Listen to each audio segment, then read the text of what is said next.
Good evening, ladies and gentlemen, and welcome to the October 10th, 2023 meeting of the North Attleboro Board of Health. You will join me in the Pledge of Allegiance. I pledge allegiance to the flag of the United States of America and to the republic for which it stands, one nation, under God, indivisible, with liberty and justice for all. Thank you very much. We have no appearances tonight. We'll go to our Human Services Coordinator's report. You are up. I am up. Hello, gentlemen. Very nice to see you. I do have 2 months of reports. I'm just going to go through them quickly. For phone calls in August, it was 274, emails 698, consults were 222. Excuse me. Participants in the pantry, 116 came through. 9 diapers and wipes, 14 emergency bags, 12 registrations, 12 pickups. For deposits, we had $1,650 into the emergency fund and $4,904 out. And that was the $4,000 for the back-to-school program that we run, the backpacks and the school supplies and whatnot. Yep. So that was what we were, and the other was utilities and then just regular supplies. Still drumming at Circle Court, although that was the last time. Self-sufficiency, or maybe I did it once in September. Self-sufficiency meeting. It was great to have those running all the way through the summer. It used to take the summers off, but we realized that it was very important for us to keep connected even in the summer. Good. Backpack distribution and the Circle Court pop-up in there twice for some reason. Apparently I wanted you to really know about it. Emphasis. For the consult breakdown, it was mostly food-related, some mass health, housing, utility assistance, as we talked about. And then the backpacks, we were able to serve 56 students in North Attleboro that Good. needed the assistance for school supplies, which is Excellent. great. We always love when we can do that. Biggest issue in the community is transportation. Still getting a lot of questions and concerns about that. And we did do one bus pass. So medical supplies, not loan programs, but we've had to help some people connect with places that they can get the supplies that they need in their house. Clothing has become an issue where we used to have the free clothing pantry in town, but that's been gone for a while. I think the community is starting to feel the crunch for that. But there are good things to come in the very near future, and that's all I have to say. And I was also working with a family to try and get furniture, a resident who's moving into a new place and needed to start over again. And that was a connection with St. Vincent's, so that was a great thing to be able to offer to her. And then for September, it was 289 phone calls, 796 emails, consults were 14. Pantry participation was 127 people that we provided food to. Diapers and wipes went up to 18. Emergency bags, 4. Pantry registration, 7. Food pickups, 4. Deposits were $886.73, and the expenses were $269.78. Pantry supplies, mostly. We did provide a bus pass for one resident. We did some shopping at Walmart. We're not really able to get gift cards like we were in the past at Walmart, so we have to bring cash there, and then we reimburse ourselves out of the emergency fund to be able to buy. But sometimes it just makes sense to go there. It's so much more bang for the buck down there, and Yep. with the items with food prices, so we were able to do that at least once. Safe Coalition, that's the group that's actually they've been wonderful with the school children. They're offering programs around addiction, and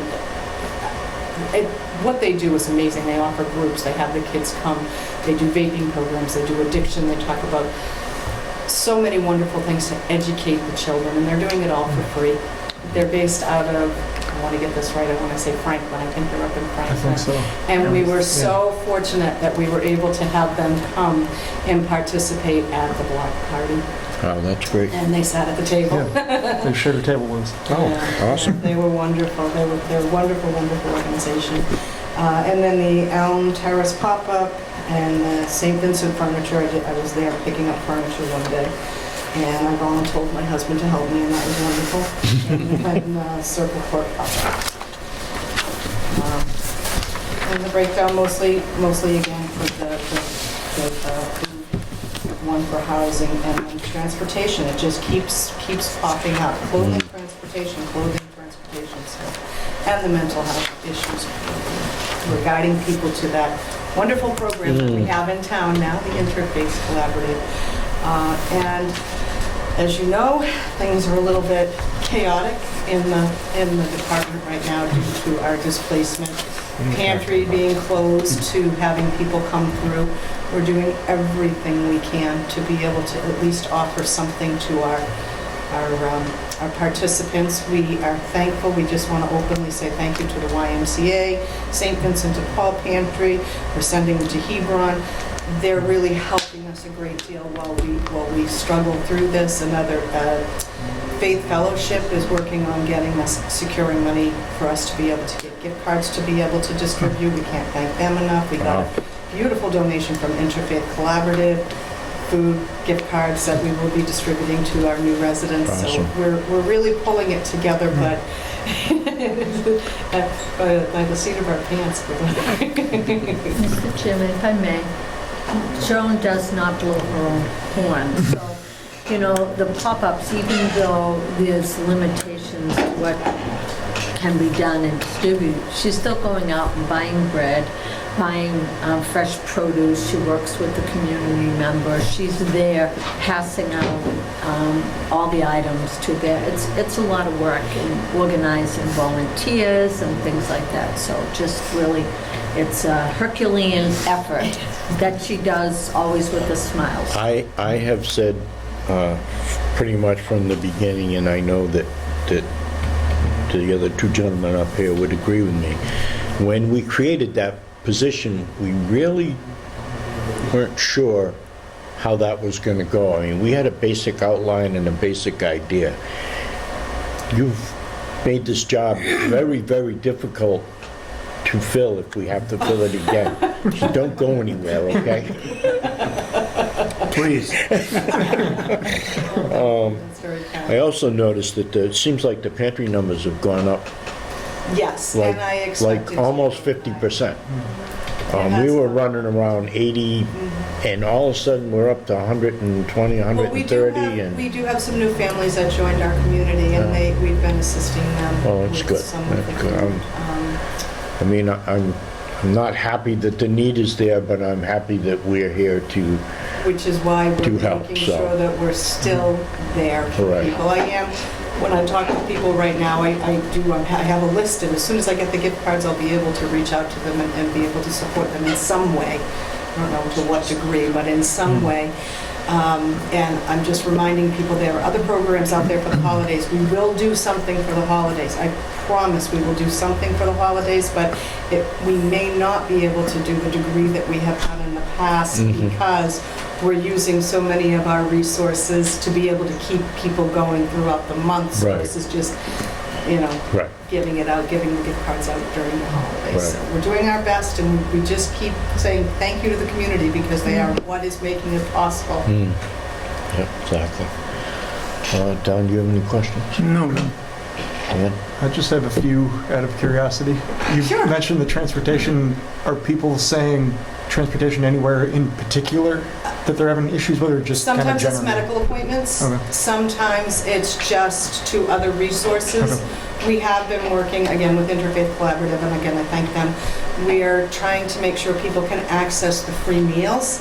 So Anne Marie and I had talked about, the North Attleboro piece of it. Maybe we can connect that transport. So there's only one meal in North Attleboro a week. The rest of them are all in other communities. And if we can get them to the transfer station in Attleboro, they can access those meals even though they live in North Attleboro. It's a great Food and Friends program. It's a great opportunity for them to have a nice meal just about every day. And we did work out a way that we can support them to be getting the transportation from the center of North Attleboro over to that transfer station so they can then pick up the transportation that's already available to get them to the other locations. So it's usually revolving around food Okay. and medical appointments. Okay. And the pantry participants, have there been a lot of new people We do have new people coming in, but they seem to visit us once and Okay. don't necessarily come back. Okay. But we have that with our regular pantry participants too, where we see them for a couple of months and then we don't see them and we see them for a couple of months. It depends on their current situation. And there are other programs available. As I Sure. mentioned, we're very lucky to have them Sure. supporting us while we're closed. Sure. So, Last question. It's okay. The mental health hotline, how's that been going? Are people we haven't utilizing it? Do you received a know any? quarterly report. We're anxious to receive the quarterly report. I don't know if it will be held up a little bit because of we're waiting on the invoice being paid and other things going on, but it is active, it is open, and participants can use it, and we do encourage people to, if they feel a need to connect with mental health services, that they reach out to Interface Referral Service. We have our own community page on there. You just find North Attleboro, click on it, and it's all of the local resources. There's a number to call, and it is a referral service, not a hotline, but they will, you give them all of your information, what you're looking for, and they do all of the legwork. And that's usually where we lose people, because it takes 5, 6, 7, 8 phone calls, and then you're told, oh, I'm sorry, it's 5 months Yeah. away. So Yeah. this is to fill that gap, to help connect them. That's awesome. Thank you. You're welcome. All right. Thank you very much. I will entertain a motion. I move that we accept the Human Services reports for August and September 2023. Second? Made and seconded. All in favor? Aye. Thank you very much. Thank you very Good much. to see you. Brian, you're up. Hello, everyone. So I have both my reports for August and September. So in August, with the housing complaints, we had 16 rat complaints, 14 trash complaints.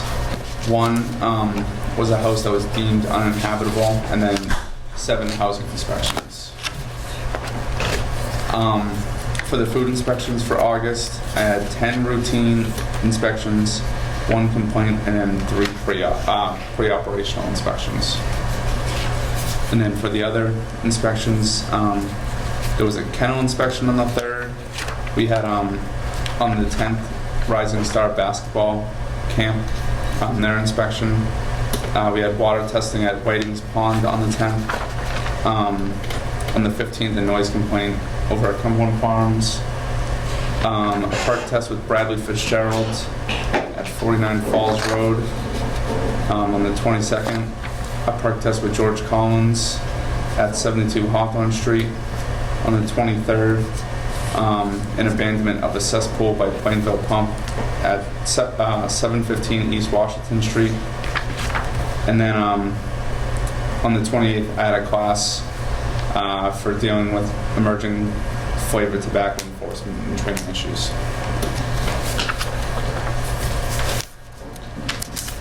And then do you want me to go into September or do? I'll tell you what, well, I have 2 questions. 715 East Washington, the abandonment. Yeah. Is that across, well, It's it was kind of like a, like a 3-unit commercial building? Yeah, exactly. Okay, Yep. I know which one that is. Okay. it was an old cesspool. Yep, yeah. They- So he's tied in and that's been abandoned. All right, Yep. that's good. And what was the noise complaint for Cumberland Farms? It was around like 4:30 in the morning. They were power washing the side of the building, and Okay, it's not going to happen again because it's not like a routine sort of Right, thing, right. But yeah, just had to let them know. yeah, okay, They wanted to do it 4:30 in the before morning. everyone kind of showed up, I guess, but that's yeah, too early. yeah, Good Lord. okay. Thank you. Yeah. Mr. Chairman, if I may, I just want to mention that Brian does an incredible job of responding. I don't think we've ever had such quick responses. I mean, he gets the call, he's going out sometimes within an hour. Now, granted, he generally has 28 to 48 hours, for some of these others, but I'm just saying, I think the board has made comments on how little is in the complaint log, and that's really, it's because of the effort that he does, so we are just And- so fortunate. And we appreciate it. Absolutely, we appreciate it, so. You might as well roll into September, Alright, we'll sounds get them good. both done. So the September monthly report for housing and complaints, there were 8 rat complaints, 4 trash complaints, and then 8 housing inspections. And then for food inspections, I had 9 routine inspections and 1 complaint.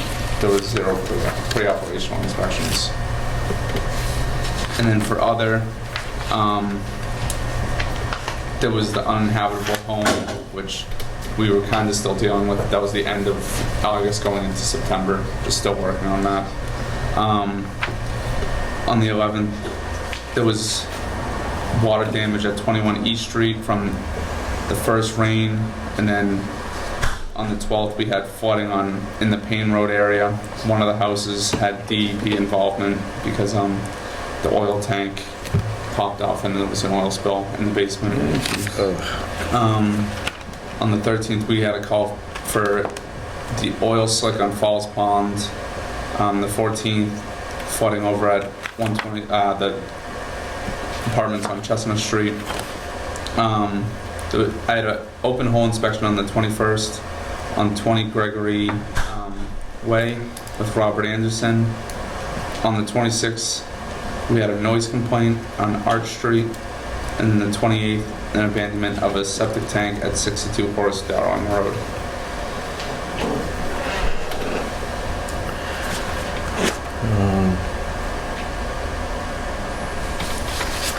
So what was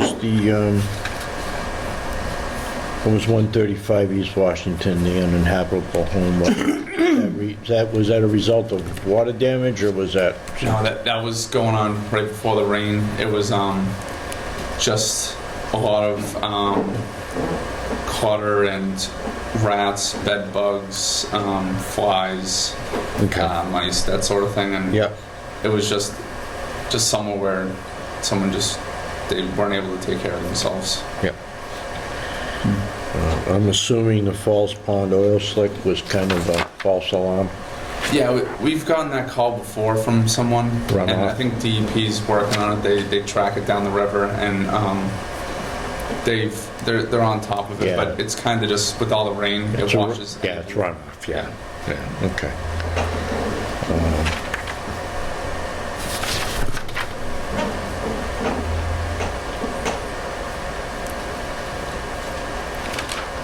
Either of you have any questions for Brian? What was the September Speedway complaint? Someone called up about expired milk, so they have a bottle of expired milk in there. And it happens, it goes back quickly, and people just don't check it. That's it for me. John? All set. Okay, I'll accept the motion. I move that we accept the health agent's report for August and September 2023. Second. Made and seconded, all in favor? Aye. Opposed? All right. Anything new and exciting in the complaint log for us to peruse? This little couple of pages here? It's Staying thin.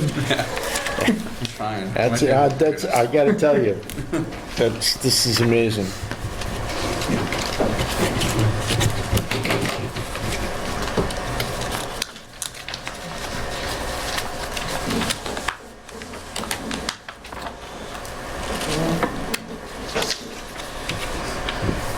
Ah,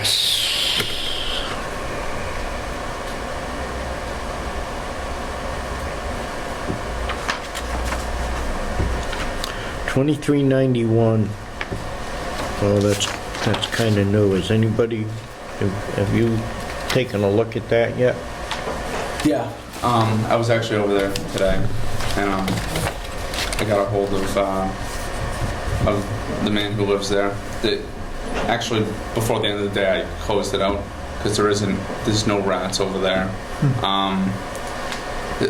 He does have like overgrown, kind of a little bit overgrown, but it's not anything that would. I mean, we're not in the landscaping business telling people that their bushes are trimmed.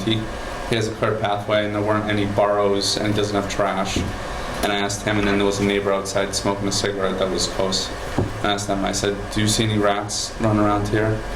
And she said, I've heard people say that there's been rats, but I haven't seen anything. And he said in his house there isn't any rats, and you can kind of just tell by looking at the outside. He didn't let me in the house, so I can only go off the outside. Right. And it seemed clear to me there weren't any holes in the foundation or anything either. Okay.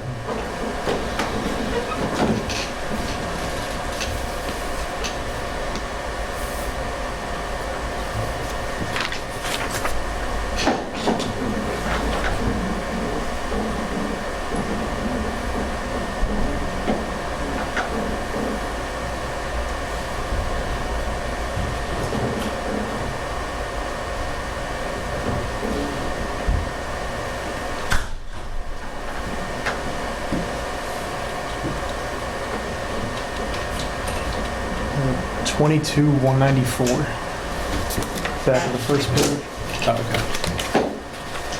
Oh, yeah, yeah. Has there been anything with the, or any updates with the? Yeah, so I did what was supposed to be a final inspection a couple weeks ago. I had, sorry, but maybe it's saved to someone else. We did a final inspection, but it's not fully done because they didn't think that they had to fix the dishwasher and the overhead vent. So it's more just kind of utility stuff for them. And they just thought because it's month to month that they didn't have to correct those issues. So they're gonna get the new appliances in and just hopefully get it closed, and that'll be the end of it. And then it might go to court, but we'll see what happens with that. Thanks. The other one's been a while.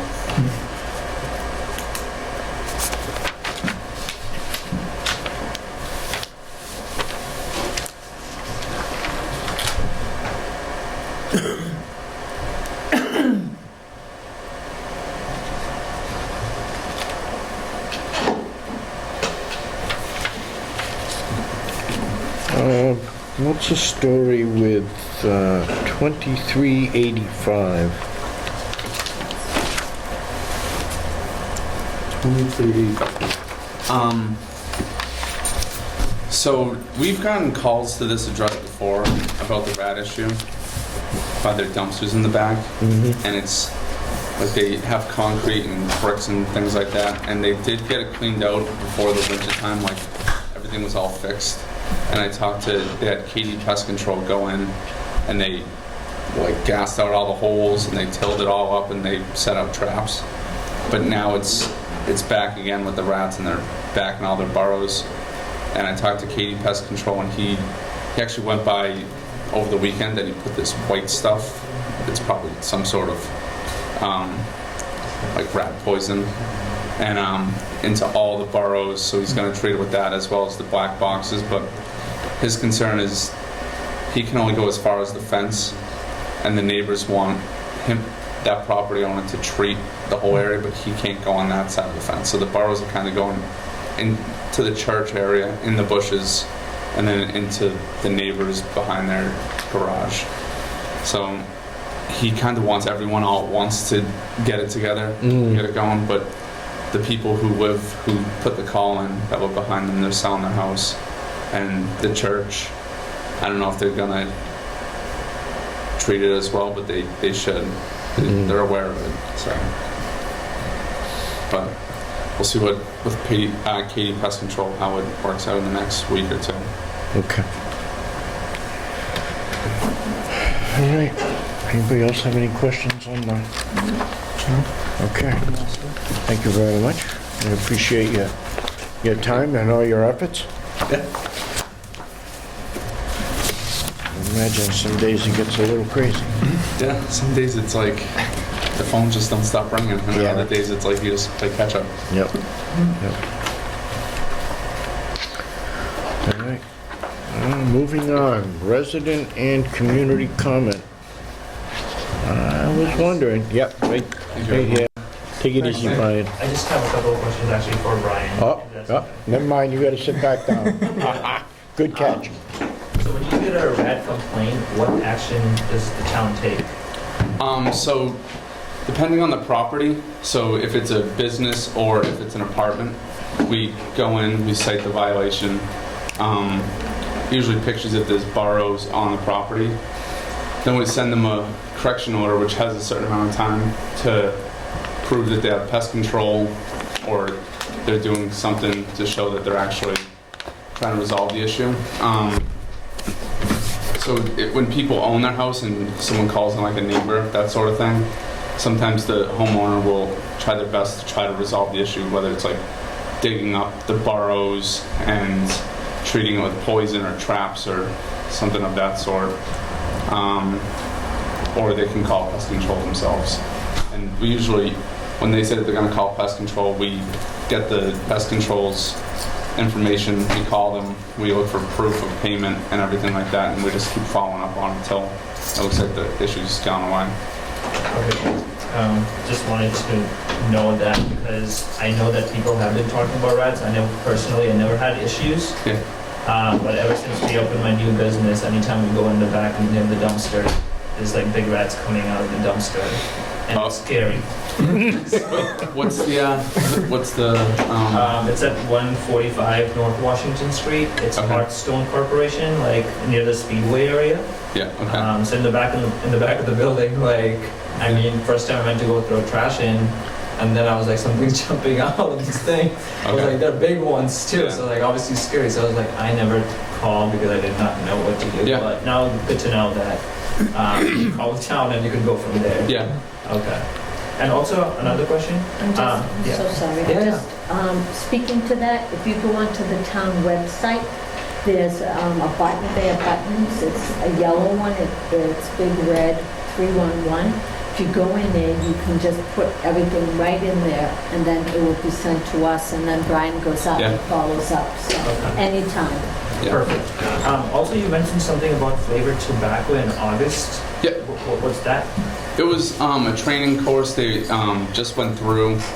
Part of it was like a sniff test sort of thing where it was just the tobacco industries, they're kind of advertising like non-menthol, menthol sort of cigarettes or any tobacco products. And it was just kind of a training course for us to identify it. Yeah, I was just wondering because I heard the word flavored tobacco, so just wanted to know the detail. Yeah, Thanks so much. Yeah, no problem. All right, I guess you can leave now. Thank you. Thanks, bro. I'll see you guys. Approval of minutes from September 28th. Anybody have any questions or corrections?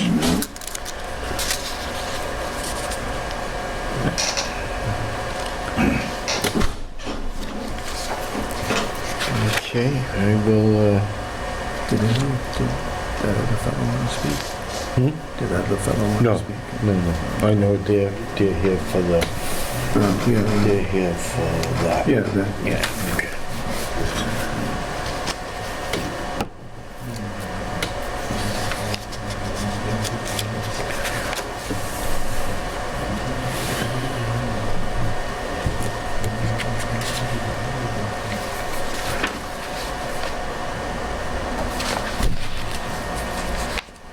All right, I'll accept the motion on the minutes. we accept the meeting minutes of September 28th, 2023. Seconded? Made and seconded, all in favor? Aye. Aye. All right.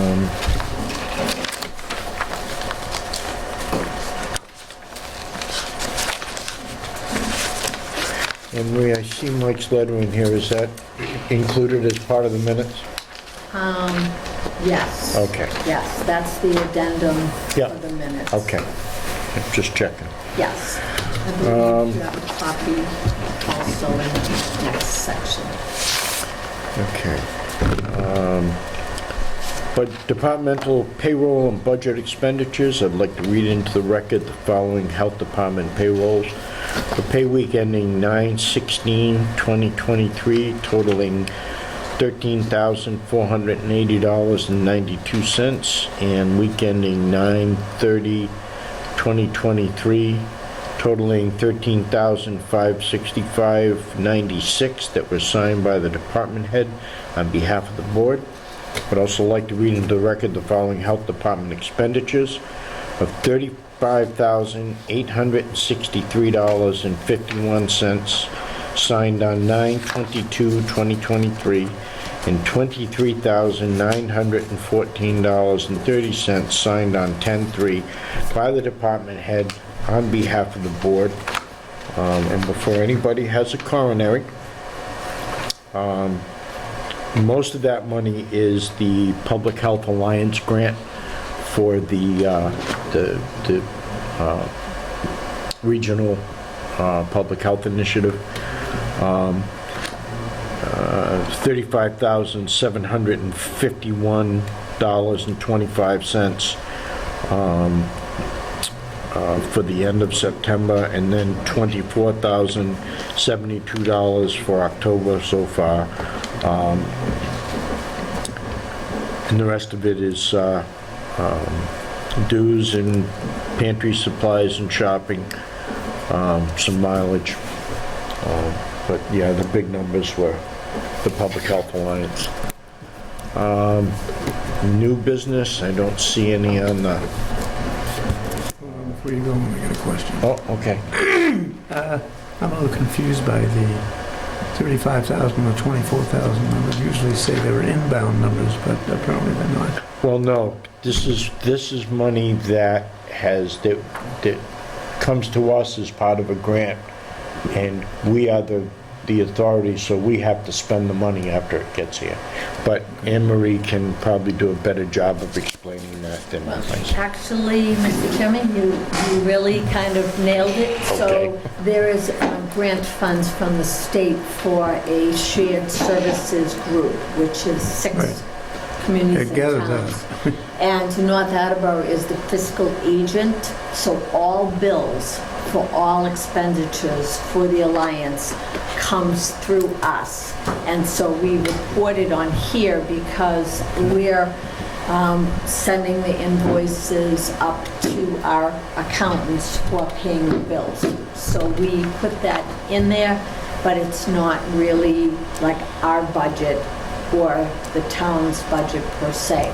So these expenditures were for a lot of supplies that had been to set up for potential staffing, things like inspector supplies, public health nurse supplies. There was also a lot of purchases of health fair items, things like first aid kits and tick pickers and things like that. It would be a bad idea to show whatever amount of that money as being inbound and then a separate item for the outbound. So this was Because all outgoing. I look at this and it looks like it's all outbound and It is. came from our budget as opposed to having some inbound to cover it, Sure. the grant. You like it in a separate section, we certainly could just, Well, you don't have to do a separate section. It's just a matter of listing two things. One's a minus and one's a plus. right, sure, That's all. yep. Okay. All right, old business, Kratom regulation.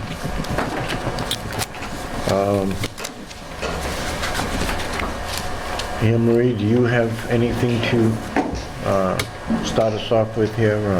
Just in the packet are just items from last time. The, board rightly wanted time to review the materials that's submitted, plus also the testimony of the public. And so what's in there, this is just duplication. There are no new materials. The first is that letter from the woman whose son died from Kratom, the Department of Justice, the DEA, where they speak to Kratom as a drug and chemical of concern, an article that I had found, or it might be 2 articles.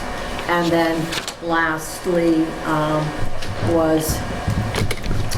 is the letter from the town manager that we read into the record, and then the copy of the potential regulation for the board's review and signature if the board so chooses for the prohibition of the manufacturing, sale, and distribution of synthetically derived cannabinoids and kratom regulation. Okay. Don, do you have anything? Just a comment, in general, I culled through some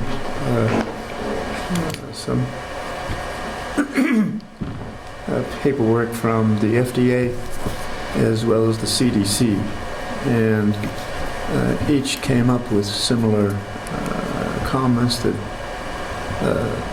it should not be allowed to be distributed because of its negative impact on people. I mean, as short as I can make it. Okay. Dan? Got a little more to say than Don. Yep, no, so far, But absolutely. yeah, I was doing my research this week. I have a few questions, comments, issues with the regulation.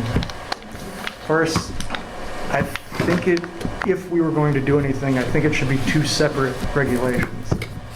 Because kratom and synthetic cannabis may act somewhat similarly in the brain, but they're two different substances. So lumping them together in one regulation doesn't quite seem accurate to me. Okay.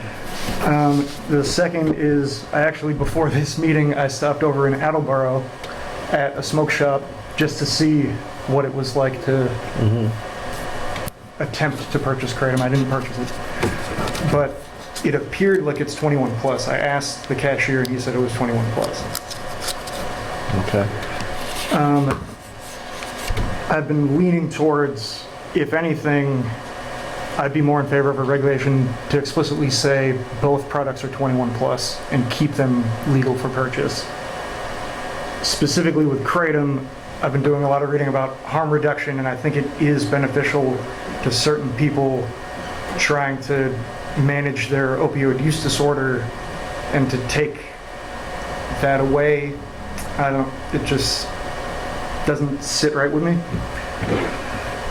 It looks like, from what I could gather, which the state made it really hard to even figure out what the deal is with anything, that Delta 8 and Delta 10 are already prohibited, to my knowledge. So us... Not at this point, I'm sorry. Oh, No, it's not. I thought it was prohibited by processing and distributing in the state. Not at this point, No? which is why they asked for this, but I will need to, So Delta 8 and Delta 10 is a controlled substance. That means, like, obviously it has THC in it. yes. So that's why it's listed in controlled substance itself. But kratom is listed as a dietary supplement in the FDA list because it does not contain any THC. And another thing I would like to mention, the DEA or FDA, whatever, when they said like it's a thing of concern, that has no legal meaning. Once again, like the main priority is like we're looking at it as a dietary supplement versus a controlled substance. So controlled substance, Delta 8, Delta 9, marijuana versus a dietary supplement, kratom, completely different things. Yes, maybe something else comes to mind, I'll let you know. Thank you. Yeah. I'm sorry, so the problem is that the regulations, which does speak to THC, but it doesn't speak to synthetically. That's why this specifically is the synthetically derived cannabinoids, which is the difference. So we were seeing this. Okay, because there was something on the state website that had an FAQ about whether Delta 8 was allowed, and they said it's prohibited in Massachusetts.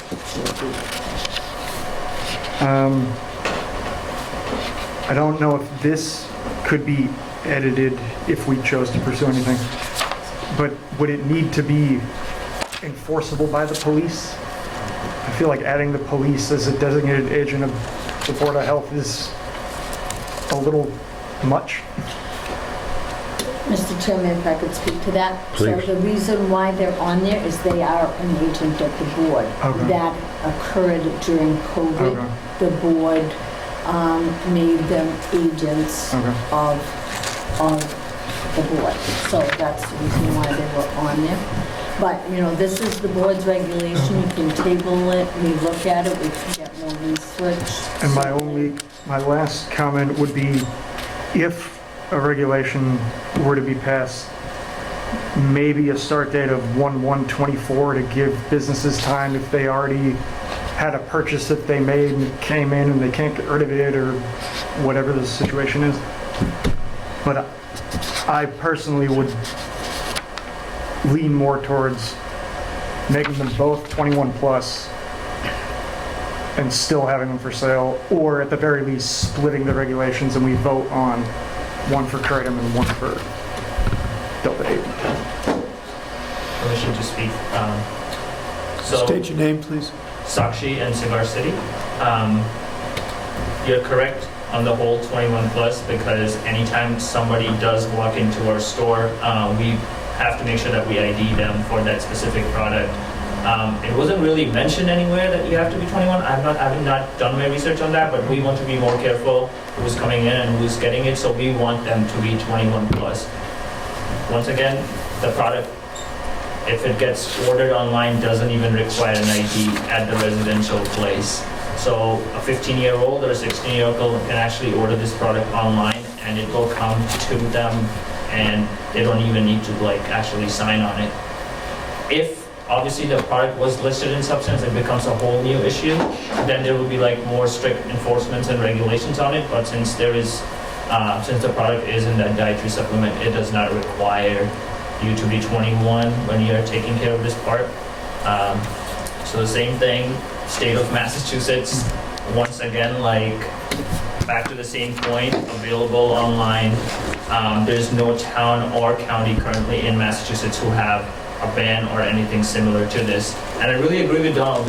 I believe it's a very healthier alternative to people who are doing opioids and who got off it, and it has helped them. And those people have people who walk into our store, they mentioned that this product has taken them off an actual opioid and has been really helpful to them. Once again, the product is expensive, so it's not like people can just afford and come in and keep buying it. Yeah, it's just there's no THC, there's no drug involved. So I believe this product should, personally in my opinion, obviously we need business as well. So I think this product should stay, and then as long as we are taking care of it, we are being extra cautious than any of the online businesses who will just send it. We are actually seeing whose hands it's going into. So yeah, that's all I have to say. And it's been we've been selling it for a long time. I've not had a problem. You walked into the Attleboro Smoke Shop today, you saw it there. It's available everywhere and very easy to get your hands on. Yeah. Okay.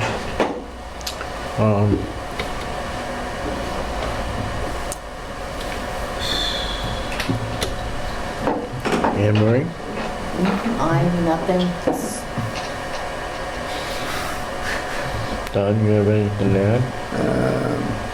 Not really, other than I don't see a reason to have it add to the issues that we already have with drugs. I just don't see if it's a positive thing to do, based upon what I've read.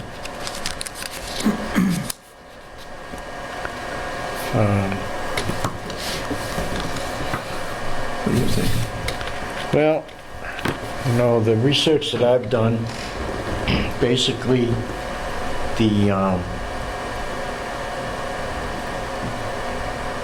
people that support its use and distribution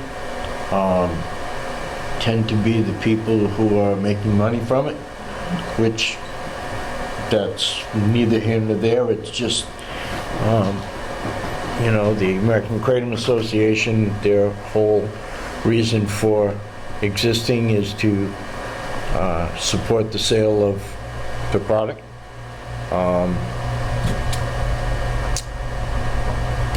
There are obviously some health issues involved because you can find plenty of anecdotal evidence that people have had health issues and death resulting from what is most likely the abuse of kratom. That being said, the fact that it is something that can be abused and there is no current regulation of any kind gives one pause. I do kind of understand your concern of linking these two different types of products in this regulation. Although I'm not entirely certain that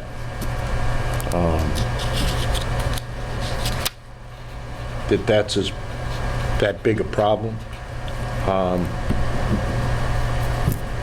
And again, as the gentleman said before, we can regulate the sale of it or ban it in stores in this town, and I can go home and get on my computer and have it delivered to my door. I'm wondering if maybe our focus should be on generating a state regulation or a state ban, which I believe would make it much more difficult to buy over the internet. I say that because, for instance, I can't buy ammunition over the internet. Nobody will ship it to me. It's illegal. Yes. Doesn't mean I can't figure out a way around it, but it's a lot more work.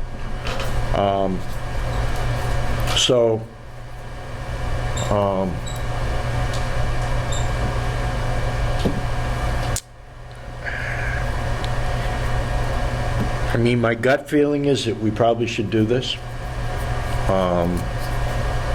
simply because one death is one too many, and because we are public health officials, it would seem to me that we should err on the side of caution.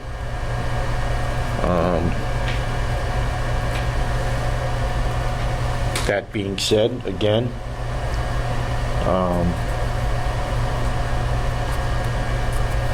we may want to look at this regulation a little more closely, maybe do a little bit more, have a little bit more discussion on it, and, see if we can iron out some of the differences we have before we vote on it.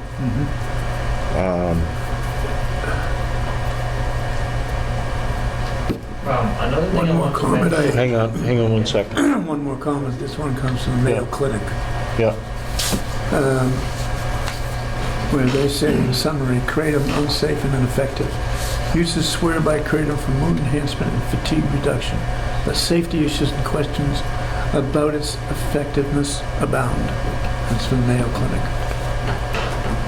Most of what I read, I think the issues are that it's not regulated, because it appears that what you buy, that it says kratom, it might not be 100% kratom, and the issue is with the other stuff not kratom. Right.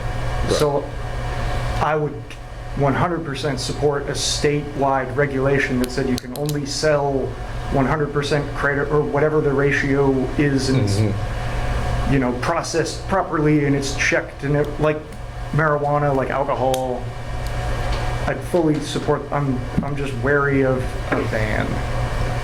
personally. If I may. Yep. You know, I have absolutely read articles that talks about some effectiveness, there's shown effectiveness with harm reduction, using it as an alternative even for methadone, that, you know, it's something. But when you read the articles, when they talk about the limitations, it's always the fact that there is not prescribing information. There are no established dosages for that. So it's very difficult for them to advocate, and what they always say, it needs more study. Yeah. Because of that, they need to do it under controlled situations, dose dependent, Yeah.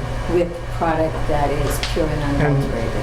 And I'm a little worried since, to my knowledge, and I think you had mentioned, no one in Massachusetts currently bans it. So if we ban it, and somebody else hears about it and they ban it, and then everybody bans it, and then there's no more opportunity for further research or exploration, people just say, no, it's a controlled substance and it's not allowed. Usually what happens in that case, when there's enough communities that ban it, then the state jumps in at that point. That's happened on numerous occasions. And they discuss it and usually end up banning it if that's the way the But town if is. that's kind of my point, is that I don't want to lay the first stone towards a statewide ban, because I don't totally think it's the best move. It is by no means a healthy thing to consume. There are plenty of risks with it. I understand all of that. But from a harm reduction point of view, everything has a risk, but take the one with the least risk to try and get somebody help later on down the road. And I'm concerned that a ban could lead people to do other things that are even more unsafe than buying kratom from the convenience store. Hang on one second. I was just going to, speaking, if I may, Mr. Chairman. Yes, just absolutely. So with the research, absolutely what you said, that it makes it more difficult for research, but they can still do research. There's absolutely ways that they can apply for that, because they currently do that now with other substances that are controlled substances. It's just that they have to take an extra step to do that. And if I may, it's the concern about the fact that it is not regulated, that it is not manufacturing standard establishment, and the fact that it is readily available, internet, anywhere, convenience store, you know, that is something that is a concern for that. And the other thing is you can rescind regulations. You know, that's been Right. done before. If evidence comes forward that says that this is a substance that should be available, the board can rescind a regulation. It's not like once it's in place, it can't be. But, you know, certainly it's, for the board. Okay. Couple of things. First thing, this product is not a substance. That's my first point, because right now in FDA's list, it's listed as a dietary supplement. And the second thing, when you talk about that this ban could happen in the state has tried it a couple of times before, and they have failed, because FDA or DA, they do not have any scientific evidence to prove that this product is going to kill people. And the part that you mentioned, that somebody actually did die. From my research on it, the people that did die of using kratom were also using opioid at the same time. So that is obviously one part. And there was another death, which I mentioned a couple of weeks ago as well, where they ended up getting the $11 million lawsuit because somebody did die from kratom. But once again, that piece where the purchase is from had no like packaging labels, warnings, or anything. It was handwritten. We did not know what was in the product, and that's why it ended up like being the way it was being. So it became easier, I would say, when the companies started putting their labels on it with like the warning signs. So if anything, something happens, then like this company is going to be held liable for it. But I still don't think there's any scientific evidence to prove that somebody died strictly just from kratom with like a product that had like a warning label with a sign on it. The people that did die were actually using opioids, and there was just one case where they said they died from kratom, but that came in a Ziploc bag which said Space Dove, and it's actually available online, where you could see like it was handwritten. We did not know what was in that product to begin with. Once again, like Rhode Island recently, they're working on legalizing it. It passed the House like very recent in June, and it's actually sitting in the Senate. Not sure what's going to happen there, but that ban only happened because back 5 years ago, it was a huge concern that what was in that product that was causing people to die. Because back then there was no signs or anything on it. Just like electronic vape that happened 4 years ago when people died from using black market THC, you did not know where that product was especially coming from. So now when you go to the dispensary or anywhere buying your THC product, you know exactly what you're getting and haven't heard of like a death like that. But obviously when you're going to try a product which does not say anything and you're going to take it, you don't know what you're taking. I agree with that. I disagree with your statement that it is not a substance. It is obviously a substance. It may not be a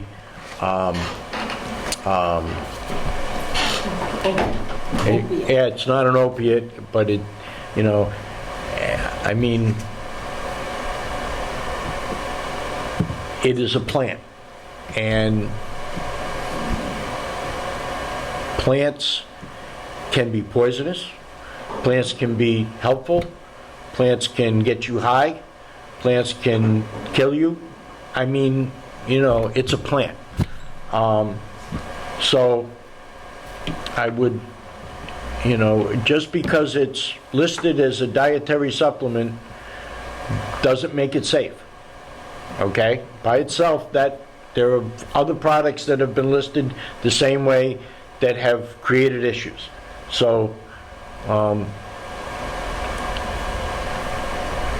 just because, and to say that the state couldn't ban it because the FDA didn't have a legal definition. They didn't have evidence. Well, you also said that you know, I don't remember exactly how you phrased it, but there was whatever the FDA had said was not considered a legal definition. Yeah, so that's actually the same term. The only reason I used the legal term because I researched on that part where it said like chemical of concern. American Kratom Association actually did mention about that. When they actually do mention that, it has no legal meaning behind it, and I used it because I saw it and I read my article, not my own personal thing. Okay. I'm sure I can find that article and send it to you guys. But again, and we understand about legal definitions. Believe me, we run into that on a regular basis.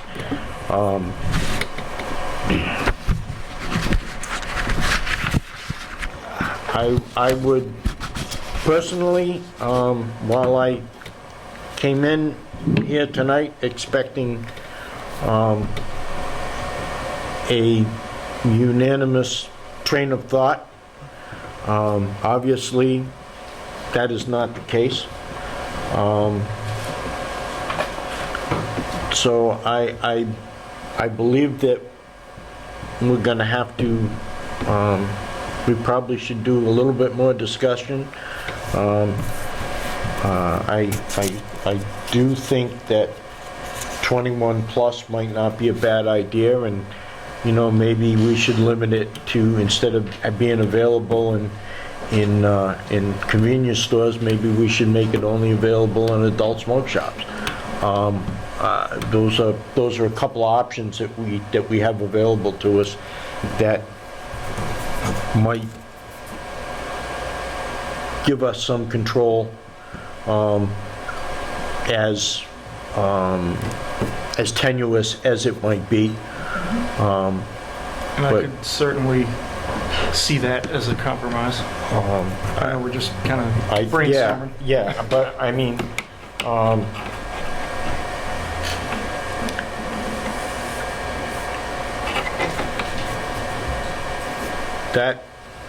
that would be my suggestion at this point is to table this to, again, maybe to the next meeting, and give us some time to continue to look at the options and see what else we find. Then I move that we table this discussion until the next meeting. Second?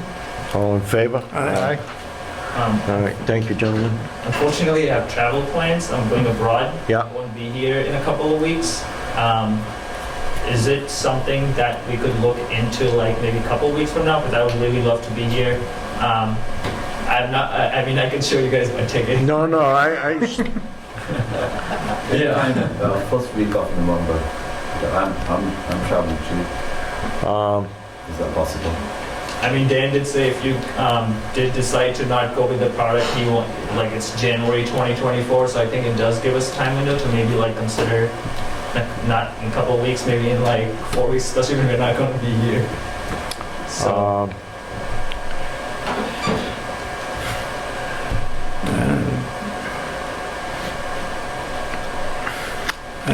I still think we ought to take it up at the next meeting.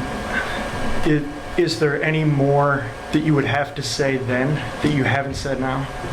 Well, we're gonna study more on it. We will do more research on it. Yeah, I mean, it's something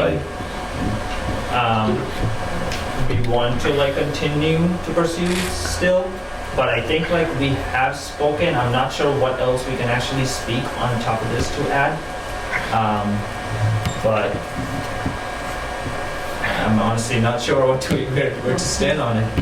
yes. And certainly if he wants to send any additional research, if he finds other research. Yeah, absolutely. I Yeah. mean, you are more than welcome to forward us any other research that you have done that you think would be helpful to us in making this decision. The research is a tough one because there's articles that's like, there's articles. I know, and It's that's, very mixed. you know, It's very to mixed. be honest with you, every side has their article. Every side has their reasoning, and I just think that if we give it a little bit more time, do a little bit more independent research. I mean, when it comes right down to it, we're gonna take this vote with what we believe is best for the community. Correct. And I just think that, I think that between what we can find pretty much whatever research you can find. Although you may be, you may come across something that you may think this is not something that we would see, and again, we would be happy to have you forward that to us. But I don't think that we really want to wait another month to vote on this issue. I kind of agree with that. I can appreciate you. Yeah, I understand where you're coming The past from. 2 meetings, No, I I'm can glad you're appreciate that. understanding our side. I can like that. totally appreciate that. Yeah, but I think that, I think that we're really gonna have to make a decision fairly soon, so, again, we appreciate, I appreciate your point of view. I understand where you're coming from. I get that, what we're talking about affects your bottom line in some fashion. By the same token, we have to weigh that against what we see as the public health possibilities, so. I understand your point. I don't know if it's good or bad, because I'm not going to details.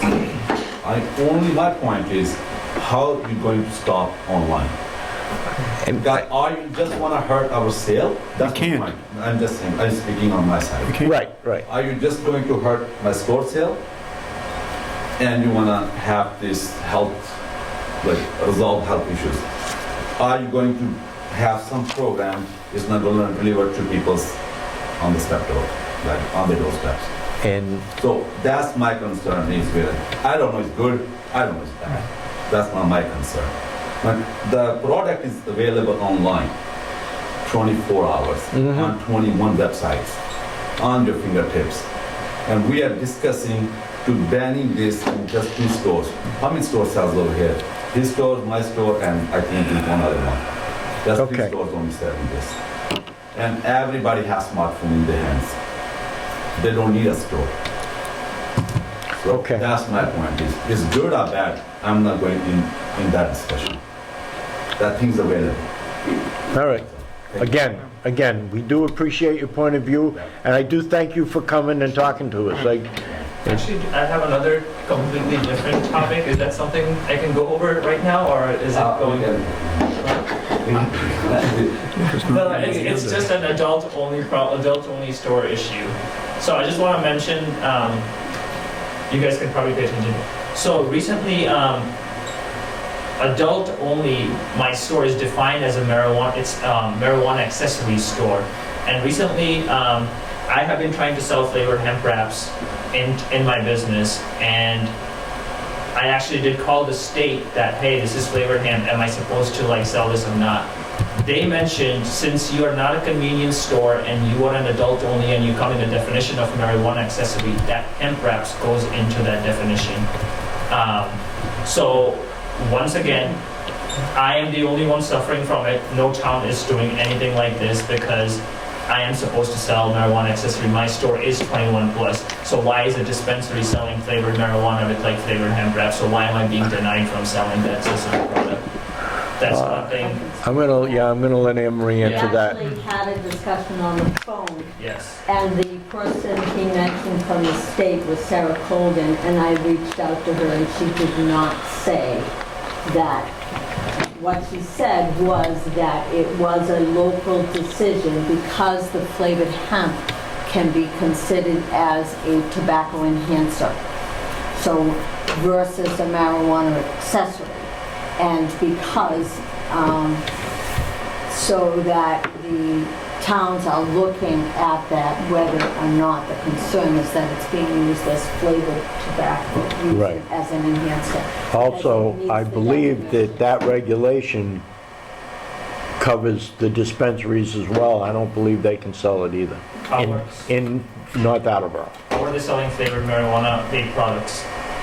Everything's strawberry jam, blueberry, watermelon. That's how it's advertised in the Native Sun, which is in North Attleboro. It's not tobacco. Because it's not a tobacco It's not product. tobacco. And I understand the whole tobacco thing, but I'm not looking at it as tobacco. No, you're not, but your customers probably are. But it says on the thing, just for sale for hemp, no tobacco, no nicotine product in there. I understand that, but you and I both know that what the label says, So, another question.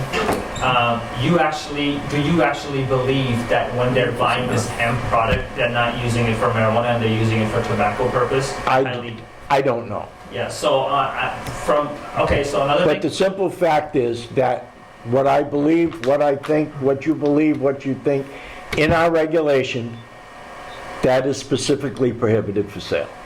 And that's just the way it is. I mean, I don't know what else to tell you.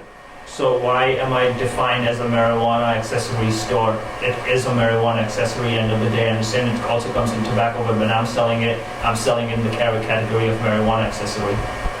So. Are you state selling has- it in your cigar, in your cigar store, in your tobacco store? Right now, we were, but we were told to not sell Right. it like a few months ago from the tobacco inspector of North Attleboro. Exactly. So I spoke to Sarah when she read me the thing.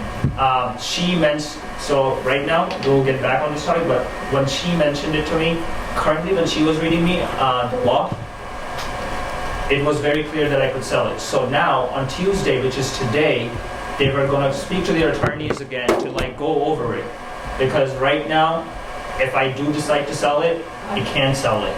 Because that's what she told me. But she said obviously the town is like something that could look into. But then you're going to have to change the whole definition of marijuana in the agenda itself.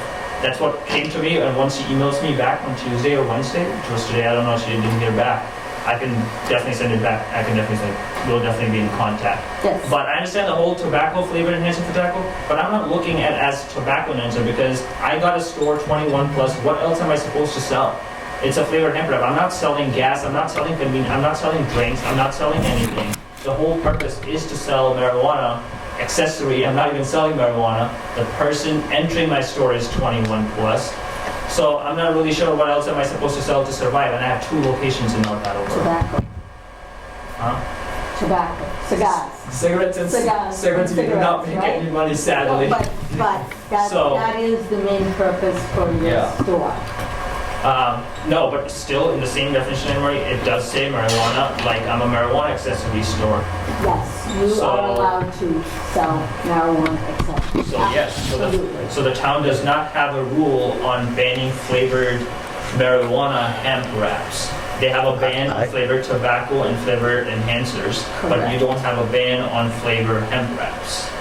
But it meets So the why- definition of tobacco wrap Yes, enhancer. it gets that, but there is Right. still that part, there's still that topic where, Well, we can fix that in I our understand. regulation. It's not a big deal. I mean, that's just I a, so how are you going to fix that regulation? But the dispensaries over 21, they are allowed to sell these flavored vape products, but I'm also 21 plus, but I can't sell that product. How does that help me? well, we'll have to look at that. Okay, great. That's all I can tell you. Yeah, so yeah, I mean, it's a flavored hemp wrap. It says for hemp legal use only. I understand if it's a convenience store, because convenience stores are not allowed to sell marijuana accessories, so they won't be able to sell it in the category of marijuana accessory because they're already banned from selling that specific product. Because if somebody buys at a convenience store, they're using it for tobacco purpose. Because they are not allowed to sell marijuana. products. I understand your argument, your discussion. I get where you're coming from. Yeah. We will discuss that. All right, thanks so much. Thank you. Thank you. Okay. Director's report. So, I don't have a director's report at this meeting, it will be at the next meeting. But actually, if we want to just discuss briefly the point that's actually brought up, I actually was just going to mention to you that I have spoken with him directly about this, and I have spoken to the state, Sarah, that he's mentioned, and it meets the definition absolutely as a tobacco enhancer, which is the quandary as he's saying. So what happened was, previously, these hemp-flavored hemp wrappers did not specify solely for marijuana. And it is felt that they are looking to get around the flavored tobacco. So what she actually sent out was a mechanism that it could very clearly, by putting a definition in our tobacco regulations on rolling papers, and could meet that to make it more specific. But it is a local choice and decision as far as whether to look at flavored hemp wrappers as tobacco enhancers. It's kind of like the reverse of the plain rolling papers that they would sell in the convenience store before marijuana was legal. And they said, oh, it's tobacco It's use for only, tobacco, and right. nobody was using them for tobacco. Exactly. Nobody was exactly. rolling their own cigarettes. Yeah. Right, exactly, and that's, so, I did get that email, it was sent out, so I was planning to bring that up as a topic, but he actually introduced it very nicely, so. We talked about it a few months ago, right? Didn't you have some material for us, or there was some discussion Yeah, at it's, some point earlier in the... yes, and part of the training that Brian had mentioned, which was the tobacco taste testing, taste and smell testing, is that there are tobaccos coming out that, Non-menthol, menthol. non-menthol, yes, and with Tastes like menthol, smells like menthol, it's other- menthol, yes. Other descriptors as like midnight and starlight, that some of them very clearly smell like vanilla or cherry or things that are it's a challenge. So, so certainly we could, if the board wants, I can get you more information. I can send you the email that Sarah went, and then if the board decides they want to update that, if they want to prohibit flavored hemp wrappers being sold potentially as tobacco enhancers, because then